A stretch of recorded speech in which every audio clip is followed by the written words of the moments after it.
지금부터 4년 전입니다. 2019년 10월 8일, 딱 오늘 이 날짜랑 똑같은데, 4년 전에 제가 서울에서 군산으로 이사를 왔습니다. 처음 이 밟아보는 땅, 군산이 사실은 어디에 있는지도 모르고, 하나님이 보내시는 곳에 어디든지 순종하며 가겠습니다라는 마음으로 왔어요. 그런데 와보니까 정말 아는 사람이 단 한 사람도 없더라고요.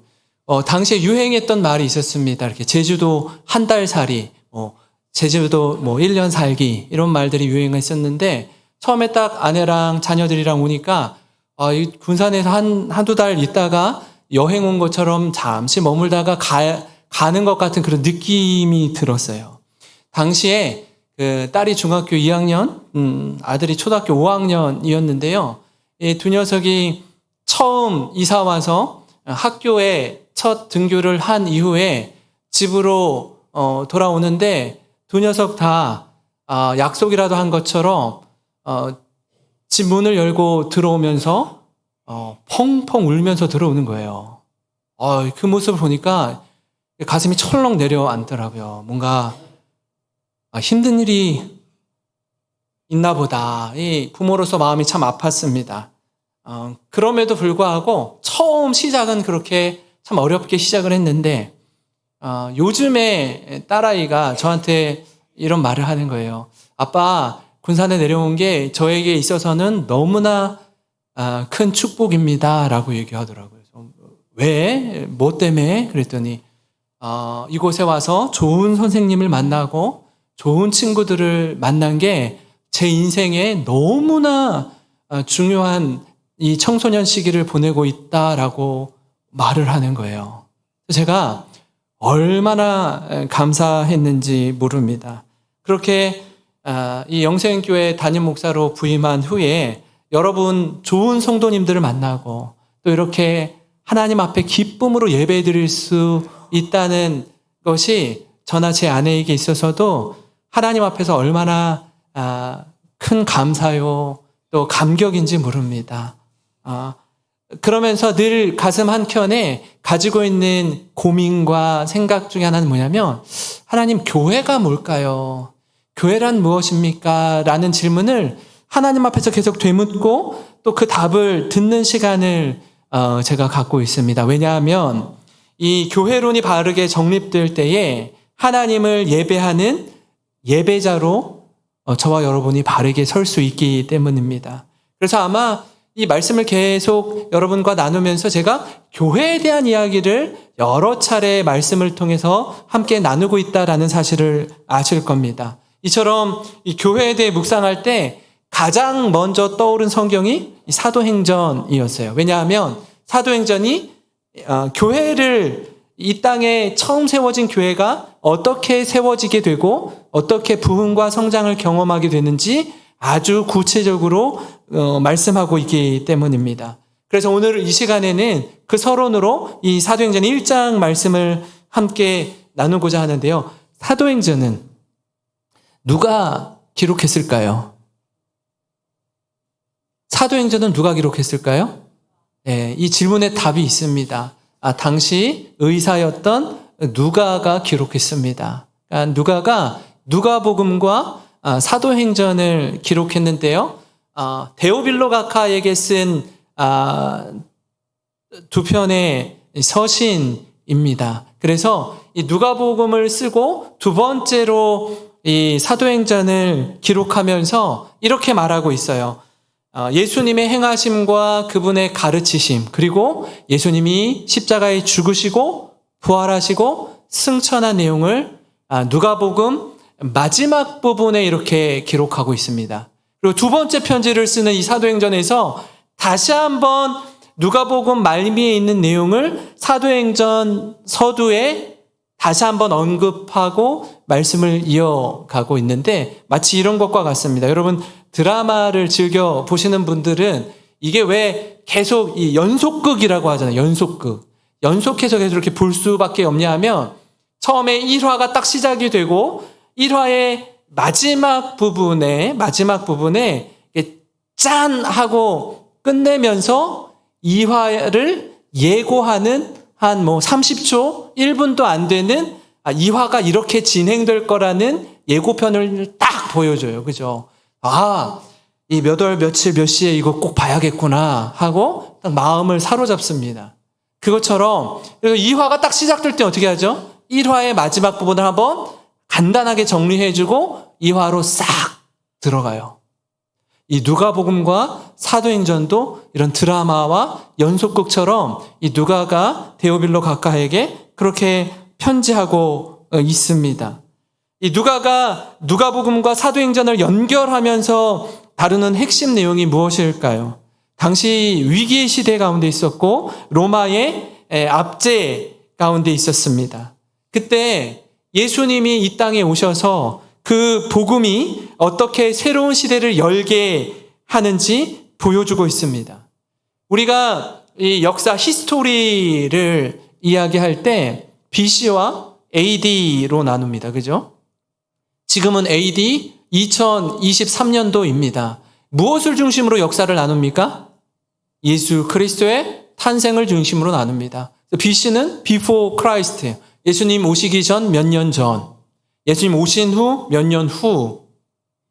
이 히스토리를 이렇게도 이야기하더라고요. His story, 그분의 이야기, 하나님의 이야기로 이야기를 합니다. 그러니까 예수님께서 이 땅에 오셔서 모든 것이 끝나고 새로운 것이 시작되는 이 거대한 분기점, 이 터닝 포인트에 예수님이 이 땅에 오셨습니다. 근데 그 예수님이 오셨는데 계속 과거에 매여 있었던 당시 정치와 종교 지도자들은 새 부대이신 예수님을 담아내지 못했어요. 여러분, 옛 부대로는요, 새 부대를 담지 못합니다. 새 시대가 왔는데 정치와 종교적 야합으로 인해서 예수님을 십자가에 못 박는 거예요. 자신의 기득권을 위해서. 그래서 예수님이 죽으면 모든 것이 끝날 줄 알았습니다. 그런데 사흘 만에 예수님 부활하시고 승천하셔요. 그리고 약속하신 성령이 임합니다. 성령이 임하심으로 교회가 시작됩니다. 전에는요, 여러분, 출애굽 시대에 엑소더스, 애굽에서 탈출해서 나와서 광야 40년을 보낼 때는요, 광야 교회가 어떻게 움직였냐면 성막을 중심으로 움직였습니다. 텐트를 중심으로 움직였어요. 구름기둥과 불기둥이 멈추면 이스라엘 백성들이 멈춰서고 움직이면 움직이는 겁니다. 성막을 중심으로 12지파가 함께 이동하고 멈추고 이동하고 멈췄습니다. 나중에 어떻게 해요?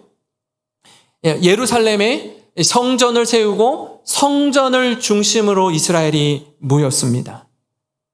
그러나 이제 눈에 보이는 성전은 예수님 이후로 없어졌어요. 그래서 사도 바울이 고린도 교회 성도들에게 편지하면서 너희가 성전이다라고 말했습니다. 고린도전서 3장 16절인데 우리 같이 한번 읽어보겠습니다. 시작. 너희가 하나님의 성전인 것과 하나님의 성령이 너희 안에 계시는 것을 알지 못하느냐 말합니다. 여러분, 모든 패러다임이 바뀌고 새로운 질서, 새로운 교회가 세워진 것입니다. 그래서 제가 교회가 뭔가, 교회란 무엇일까를 계속 깊이 묵상하는 것 중에 하나 뭐냐면 이 교회의 원조인 이 초대 교회가 어떤 모습으로 존재했는지, 그리고 이 예루살렘 교회와 오늘날 이 현대교회와 어떤 차이점이 있는지, 어떤 공통점이 있는지 계속 생각하게 되는 겁니다. 이 부분을 주목해서 함께 나누고자 하는데요. 교회는요, 이 성령의 임재로, 성령의 역사하심의 관점에서 좀 세워지는데 이 말씀을 중심으로 함께 오늘 읽은 말씀을 나누고 도전받는 저와 여러분이 되기를 간절히 소망합니다. 여러분, 예수님이 죽으시고 부활하시고 승천하신 후에 성령님이 임재하십니다. 근데 예수님이 승천하시기 전에 제자들과 약속을 하세요. 어떤 약속을 하는지 그 부분을 좀 다루고자 하는데요. 첫 번째는 뭐냐면 약속하신 것을 기다리라 라고 말합니다. 약속하신 것을 기다리라. 예수님이 승천하시기 전에 사도들에게 이렇게 당부합니다. 1장 4절에 사도와 함께 모이사 그들에게 분부하여 이르시되 예루살렘을 떠나지 말고 내게서 들은 바 아버지께서 약속하신 것을 기다리라. 여러분, 아버지께서 약속하신 것이 무엇입니까? 성령 하나님입니다. 성령님을 기다리라라는 거예요. 약속하신 성령을 기다리라는 겁니다. 왜냐하면 전에는 예수님이 제자들과 함께 동고동락하면서 지냈습니다. 근데 이제는 예수님이 떠나신대요. 제자들만 남게 돼요. 사도들만 남게 됩니다. 그러나 내가 너희들을 홀로 두지 않으리라. 성령을 보내시겠다라고 약속합니다. 교회는 성령의 임재로 시작됩니다. 교회는요, 여러분 몇몇 마음에 맞는 사람들끼리 모여서 우리 교회를 세웁시다 라고 해서 세워지는 게 아닙니다. 내가 교회를 세우고 싶다고 세우는 게 아니에요. 그러면 그 교회의 주인이 누가 되는지 아십니까? 그 교회를 세운 사람이 돼버려요. 그 교회를 세운 사람이 목사도 뽑고 목사도 쫓아내고 그렇게 돼요. 그렇게 교회를 세우면 이내 무너지고 맙니다. 성령의 임재로 교회가 탄생하는 겁니다. 그러기 위해서는요, 기다림의 시간이 필요합니다. 기다림의 시간이 필요해요. 기다려라 라고 말하는데, 그럼 뭐 하면서 기다릴까요? 어떻게 기다리면 될까요? 라고 할 때 기도하면서 기다려야 합니다. 사도행전 1장 14절인데요. 우리 같이 한번 읽어보겠습니다. 시작. 여자들과 예수의 어머니 마리아와 예수의 아우들과 더불어 마음을 같이하여 오로지 기도에 힘쓰더라. 아멘. 여러분, 마가의 다락방에 120명의 성도들이 모여서 기도에 힘씁니다. 기도하는 가운데 성령이 임합니다. 제가 우리 성도님들을 만나서 이렇게 신방하고 과거에 어떻게 살아오셨는지 이야기를 나누다 보면 어떻게 예수님을 믿게 되셨어요? 어떻게 하나님을 경험하게 되셨습니까? 라고 여쭈면 대부분의 성도님들이 이런 말씀을 하세요. 목사님, 제가 중학교 때, 제가 고등학교 때, 제가 초등학교 다닐 때 여름 수련회에 가서, 여름 성경학교에 가서 집회 가운데 뜨겁게 기도하는 중에 하나님을 인격적으로 만났습니다. 성령 체험을 했습니다. 사랑의 동산에서 기도할 때 그 시간을 통해서 하나님이 저를 완전히 새롭게 바꾸어 주셨습니다. 라고 말씀하십니다. 언제 성령이 임해요? 기도할 때 임해요. 기도할 때 임합니다. 때로는요, 여러분, 기다림의 시간이 굉장히 무료하고 힘들게 느껴질 때가 있습니다. 뭘 하면서 기다려야 되는지 모를 때가 있어요. 그때 우리가 하나님 앞에 엎드려야 합니다. 기도하면서 기다려야 합니다. 그 하나님의 때에 성령의 임재를 사모하며 기도해야 합니다. 유다서 1장 20절과 21절인데 이것도 같이 한번 읽어보겠습니다. 시작. 사랑하는 자들아, 너희는 너희의 지극히 거룩한 믿음 위에 자신을 세우며 성령으로 기도하며 하나님의 사랑 안에서 자신을 지키며 영생에 이르도록 우리 주 예수 그리스도의 긍휼을 기다리라. 성령으로 기도하며 예수 그리스도의 긍휼을 기다리라 라고 말씀하고 있어요. 왜 그렇습니까? 이렇게 기다리는 때에 마귀가 틈을 타서 공격하기 때문입니다. 그러면 기도할 때 우리를 조롱하며 공동체 분열을 일으키는 자들이 있습니다. 이게 뭐 하는 거냐고. 이래서 뭐 되겠냐고. 무슨 일이 일어나느냐고. 한심하게 여기는 자가 있습니다. 이 성경은 저들을 일컬어 이렇게 말합니다. 유다서 1장 18절 19절인데요. 그들이 너희에게 말하기를 마지막 때에 자기의 경건하지 않은 정욕대로 행하며 조롱하는 자들이 있으리라 하였나니 이 사람들은 분열을 일으키는 자며 육에 속한 자며 성령이 없는 자니라. 여러분, 이런 사람들이 공동체에 꼭 있습니다. 하나님의 뜻을 구하고 말씀에 순종하려는 사람들 곁에 꼭 저들을 방해하고 조롱하는 자들이 있어요. 사랑하는 성도 여러분, 약속하신 성령님을 기다리는 시간, 하나님이 약속하신 은혜를 기다리는 시간, 다른 그 무엇보다 기도하며 기다리는 성도 되시기를 바랍니다. 기도할 때 성령이 임하고, 기도할 때 회개의 역사가 일어나고, 기도할 때 놀라운 변화를 경험하는 우리 모든 성도 되시기를 주님의 이름으로 축원합니다. 그런가 하면 여러분, 승천하시기 전 예수님의 약속 두 번째 뭐냐면 성령으로 세례를 받으리라는 것이에요. 약속하신 성령이 오시면 우리에게 성령 세례를 베풀어 주신대요. 사람이 물로 베푸는 물 세례는요, 바로 이 성령 세례를 예표하는 상징입니다. 그래서 목사인 제가 여러분 세례를 베풀 때 항상 주님 앞에 엎드려 기도하는 것이 있습니다. 하나님, 이 시간 제가 목사인 제가 물 세례를 베풀지만 세례를 받는 이 성도님에게 성령의 강한 역사 가운데 성령 세례를 부어 주시옵소서. 부족한 종은 온전히 가려주시고 오직 그리스도의 십자가 복음만 나타나는 시간이 되게 하여 주시옵소서. 그렇게 간절한 기대와 소망을 가지고 세례를 베풉니다. 오늘 말씀 5절에 이렇게 말하는데요. 요한은 물로 세례를 베풀었으나 너희는 몇 날이 못 되어 성령으로 세례를 받으리라. 여러분, 이것이 하나님 우리에게 약속하시는 성령 세례입니다. 성령의 임재 가운데 교회가 그렇게 세워집니다. 이처럼 처음에 교회가 세워질 때는요, 여러분, 건물이 없었어요. 초대교회는요, 건물이 없었습니다. 각 가정이 교회였습니다. 왜요? 예수님을 주로 고백하는 사람, 그 한 사람 한 사람이 교회이기 때문에 그렇습니다. 예수님 오시고 나서 AD 370년, 주후 370년까지도 교회 건물이 없었습니다.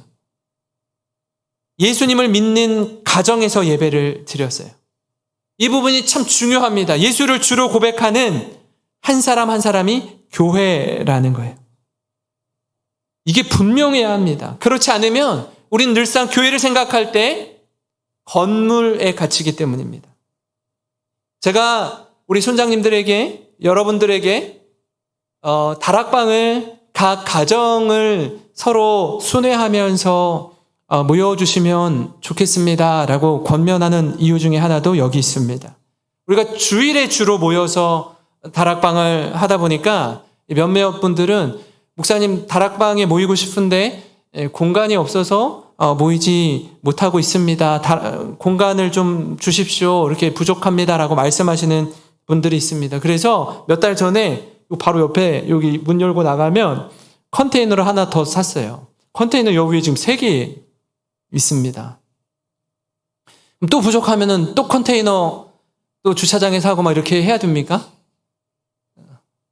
그게 대안이 아닌 거예요. 왜요? 각 가정을 다니면서 같이 함께 예배하면 되는 거예요. 분당에 있을 때 순장님이 1000명 있었습니다. 1000명. 그럼 다락방이 몇 개죠? 1000개입니다. 그럼 분당 우리 교회는 컨테이너를 1000개를 사야 됩니까? 그렇지 않죠. 그렇지 않아요. 해결이 안 됩니다. 교회 건물이 없어요. 교회. 학교를 빌려서 씁니다. 그러니까 주일에 부득이하게 다락방을 하는 분들은 학교 교실에, 그 작은 교실에 2개의 다락방씩 들어가서 다락방을 하고, 주중에 모이시는 분들은 각 가정을 순회하면서 했어요. 가정 오픈하기가 어려운 다락방은 목사님이 이런 광고를 하셨습니다. 우리 성도님들 가운데 작은 사업장을 경영하는 분들, 작은 사무실을 경영하는 분들 가운데 주일날 또는 퇴근하신 이후에 그 공간을 나누어 주시면, 공유하고 쉐어하도록 나눠주시면 그 공간에 가정에서 못 모이는 다락방들이 사용할 수 있도록 허락해 주십시오 라고 부탁을 드렸어요. 그래서 모였습니다. 여러분, 다락방 공동체는요, 예수를 주로 고백하는 사람들의 공동체는 서로를 이해하고 사랑하며 눈물로 기도하는 공동체입니다. 그래서 가끔 이런 분들이 계세요. 목사님, 저희 가정 집은 너무 초라해요. 변변치 않습니다. 모이는 게 참 쉽지 않고 부끄럽습니다. 이렇게 말씀하시는 분도 계세요. 그런데 그것마저도 용납하고 있는 모습 그대로 자신을 내어놓고 용납하는 공동체가 교회입니다. 교회. 그래서 제가 제자훈련을 처음 시작할 때도 가장 1번으로 저희 집에서 모였어요. 그대로 오픈하는 거예요. 여러분, 한국 교회가 어떤 면에서 교회 건물을 참 잘 지었습니다. 교회 건물에 엄청난 투자를 했어요. 그래서 교회라고 하면 보통 주보 1면에 가장 먼저 잘 지은 교회 건물 사진을 넣습니다. 왜 그렇죠? 교회를 건물로 생각하기 때문입니다. 물론 건물이 주는 유익이 많이 있습니다. 그러나 다른 면에서 한국 교회는 건물에 담아내는 내용을 채우는 것에 실패했습니다. 주위를 한번 둘러보십시오. 제가 군산의 지역을 이해하고 교회들을 이렇게 둘러보고 하면서 이걸 하나 발견했어요. 교회 건물은 그럴듯한데 그 교회 성도들이 많이 떠나기 시작하는 거예요. 왜 그렇습니까? 영적인 갈급함을 채우지 못하기 때문입니다. 지난 3년 코로나를 지나면서 교회와 예배에 대한 패러다임이 완전히 바뀌었어요. 예배당에 가서 예배 드리는 것에 제한을 받게 되자 성도들이 어떻게 하죠? 온라인 예배를 드릴 수밖에 없는 상황이 펼쳐졌습니다. 이렇게 되니까 어떤 현상이 일어나냐면 이제는 더 이상 좋은 건물, 큰 건물이 답이 아니구나 라는 걸 깨닫게 되었습니다. 자신이 섬기는 교회를 안 가는 사람들이 많아졌어요. 그냥 온라인 예배로 대체하는 겁니다. 자신이 은혜 받는 목사님 설교를 듣는 걸로 대체하는 거예요. 아무리 겉으로 큰 교회를 가지고 있어도 그 안에 내용이 없으면 화려한 건물만 있는 겁니다. 코로나를 지나면서 참 안타깝게도 이런저런 여러 교회들이 문을 닫았습니다. 무려 10,000개의 교회가 문을 닫았어요. 성도 여러분, 우리나라에 교회 많습니다. 서울 수도권에 가면 의리의리한 교회, 막 휘황찬란한 교회들이 여럿 있습니다. 근데 여러분, 저는 유럽을 가보진 못했는데 유럽 여행을 가신 분들 가운데 몇몇 분들은 아마 엄청 멋지게 지은 유럽의 대성당이나 교회들을 보셨을 거예요. 우리나라의 교회와는 또 비교할 수 없을 정도로 굉장히 공을 들여서 지은 교회들입니다. 저 교회가 스페인 바르셀로나에 있는 성가족 성당, 사그라다 파밀리아라는 성당입니다. 1882년에 가우디가 설계한 성당이, 사그라다라는 말이 거룩한 홀리라는 뜻이고 파밀리아는 패밀리, 가족, 그러니까 성가족 성당인 거죠. 1882년에 건축을 시작해서 지금도 짓고 있어요. 141년째 건축하고 있습니다. 이제 3년 후 2026년에 완공 예정이라고 합니다. 이렇게 정성껏 지을 수 있나 할 정도로 수려하고 아름답게 교회를 짓고 있어요. 그런데 그 교회가, 그 성당이 어떻게 해요? 관광지가 되는 거예요. 성도가 없어요. 사랑하는 성도 여러분, 우리가 추구해야 할 본질이 무엇인지 계속해서 묻고 또 물어야 됩니다. 그렇지 않으면 우리 역시 교회라는 이름으로 모이기는 모이지만 세상과 다를 것 없는, 세상의 가치를 추구하는 세속화된 교회로 전락해버리고 말기 때문입니다. 우리가 추구하고 집중해야 할 것이 무엇인지 여러분, 하나님 앞에 엎드려서 우리 날마다 구하고 또 구해야 합니다. 에베소서 5장 18절에 술 취하지 말라. 이는 방탕한 것이니 오직 성령으로 충만함을 받으라. 우리 안에 무엇으로 채울 것인지 생각해 보시기 바랍니다. 성령이 거하는 하나님의 전인 우리 몸에 술로 가득 채워야 되겠습니까? 그럴 수가 없습니다. 성령으로 충만한 은혜를 입어야 합니다. 하나님의 전인 우리의 몸을 거룩히 여겨야 해요. 그렇지 않으면 구별된 삶을 살 수가 없습니다. 세상과 벗한 채 어떻게 하나님과 함께 할 수 있겠습니까? 그럴 수 없습니다. 하나님의 자녀가 되었다면 세상과 벗하던 것을 이제는 내려놓고 이제는 포기하고 하나님과 가까이 지내시는 우리 성도님 되시기를 바랍니다. 사랑하는 성도 여러분, 기다림의 시간, 기도로 그 시간을 채울 때에 약속하신 성령이 우리 안에 충만하게 임하게 될 줄 믿습니다. 전에는 세상에서 누리는 게 그렇게 즐거웠어요. 세상 친구들과 벗하는 게 그렇게 좋았어요. 그러나 이제는 복음 안에서 새롭게 되는 은혜를 누리게 될 줄 믿습니다. 이 감격과 은혜를 힘입어서 완전히 새롭게 되는 저와 여러분이 되기를 주님의 이름으로 축원합니다. 마지막으로 예수님이 승천하시기 전 우리에게 주신 약속은 성령이 임하시면 내 증인이 되리라 이렇게 말씀하고 있습니다. 예수님의 증인의 삶을 살려면요, 성령의 임재로부터 시작됩니다. 그 전까지는 기다리며 기도하는 시간이 필요합니다. 성령을 제외하고 교회를 말할 수가 없어요.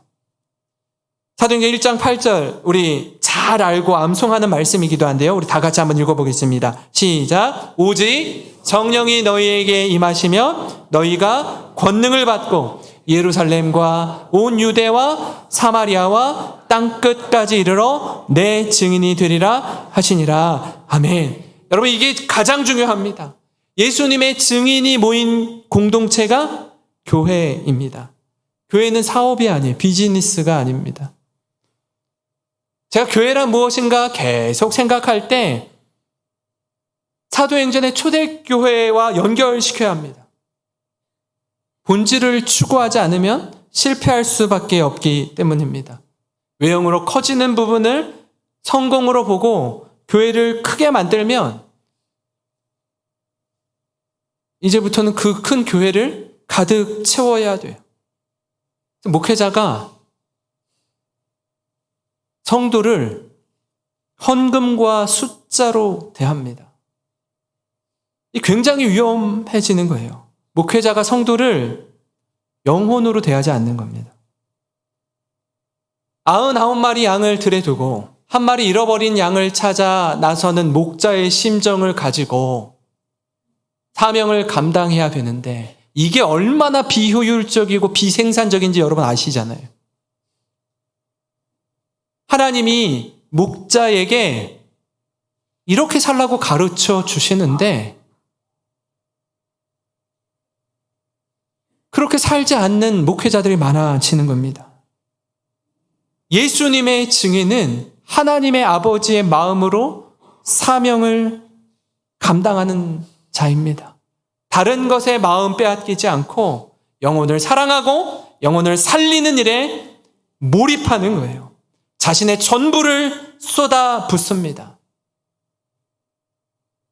다윗이 어떻게 왕이 되죠? 다윗 뭐 하던 자였죠? 양치던 자였어요. 양치던 자였어요.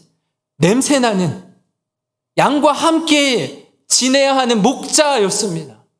근데 어떻게 하죠? 최선을 다해서 생명을 걸고 양을 지키는 거예요. 그래야 골리앗을 무찌를 수 있습니다.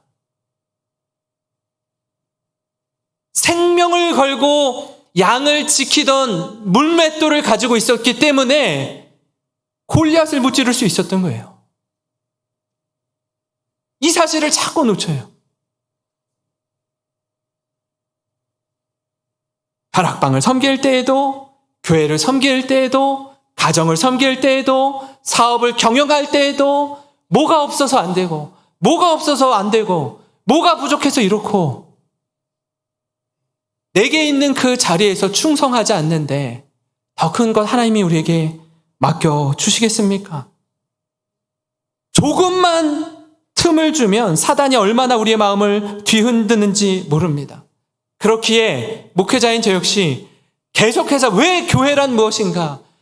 교회가 도대체 뭡니까? 라고 묵상하고 말씀을 붙들고 본질을 추구하는 그 이유가 이게 분명하지 않으면 얼마나 마음이 뒤흔들리는지 모르기 때문입니다. 많은 목회자들이 이 부분에 자유롭지 못합니다. 목회자만 그렇습니까? 성도들도 마찬가지입니다. 그래서 우리는 주님의 은혜가 필요합니다.